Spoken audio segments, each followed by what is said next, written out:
नमस्कार साथियों, सफल आईएएस में आपका हार्दिक स्वागत है। और रोज़ की तरह आज हम एक नए मुद्दे पर चर्चा करेंगे। और आज हमारे सामने जो नया मुद्दा है वह है भारत जैव अर्थव्यवस्था रिपोर्ट 2024। इस रिपोर्ट को कौन जारी करता है, इसके अलावा इसमें हम इस बात को भी देखेंगे कि इस रिपोर्ट से हमारी जीडीपी में क्या योगदान मिल रहा है और ऐसे कौन से क्षेत्र हैं जहाँ से सर्वाधिक मात्रा में इसमें लाभ आ रहा है, या ऐसे कौन से क्षेत्र हैं जो इसमें अपना योगदान सुनिश्चित कर रहे हैं। तो देखिए साथियों, कौन जारी करता है इसको? तो जारी करने वाला विभाग है जैव प्रौद्योगिकी विभाग। और इसके अंदर हम ये देखते हैं कि एक्चुअली शामिल क्या होता है, जैव प्रौद्योगिकी में क्या क्या चीज़ें आती हैं, तो हम और इस अर्थव्यवस्था में क्या मतलब है इसका। तो हम देखते हैं कि क्या होती है, उन आर्थिक गतिविधियों से संबंधित होती है जिसमें हम पौधे, जानवर, सूक्ष्म जीव को शामिल करते हैं।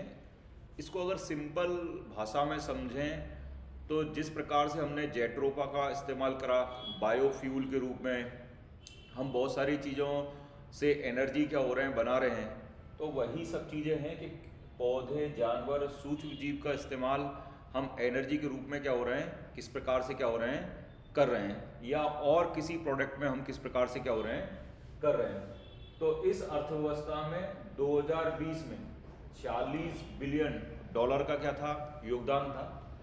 और 2024 में 165 बिलियन डॉलर से अधिक हो गया है, जो राष्ट्रीय सकल घरेलू उत्पादन में 4.2 से अधिक योगदान दे रहा है। ये हमारे लिए सबसे लाभ का विषय है। साथ में इसके लिए भविष्य में इस अर्थव्यवस्था के लिए हमने क्या टारगेट रखे हुए हैं या क्या लक्ष्य है, तो 2030 तक 300 बिलियन डॉलर और 2047 तक 1 ट्रिलियन डॉलर तक की वृद्धि की उम्मीद हम क्या हो रहे हैं, इससे कर रहे हैं। क्योंकि स्वाभाविक रूप से हम नेचुरल प्रोडक्ट की तरफ जा रहे हैं, हम नेचुरल बायोफ्यूल की तरफ जा रहे हैं। हमने पहले भी चर्चा करी कि हम नवीनीकरण ऊर्जा स्रोत की तरफ क्या हो रहे हैं, जा रहे हैं। चाहे आईटी सेक्टर हो या और भी कोई सेक्टर हो, सभी नवीनीकरण चीज़ों का क्या कर रहे हैं, इस्तेमाल कर रहे हैं। अगर क्षेत्र वाइज देख लें तो महाराष्ट्र, कर्नाटक, तेलंगाना, गुजरात और आंध्र प्रदेश ये मेजर सेक्टर हैं जो इस इकोनॉमी का 2/3% भाग क्या हो रहे हैं, योगदान कर रहे हैं।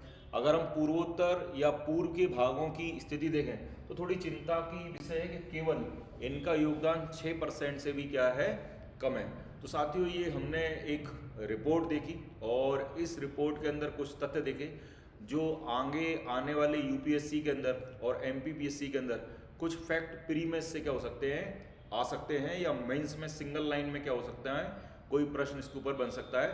तो बहुत बहुत धन्यवाद साथियों आपका।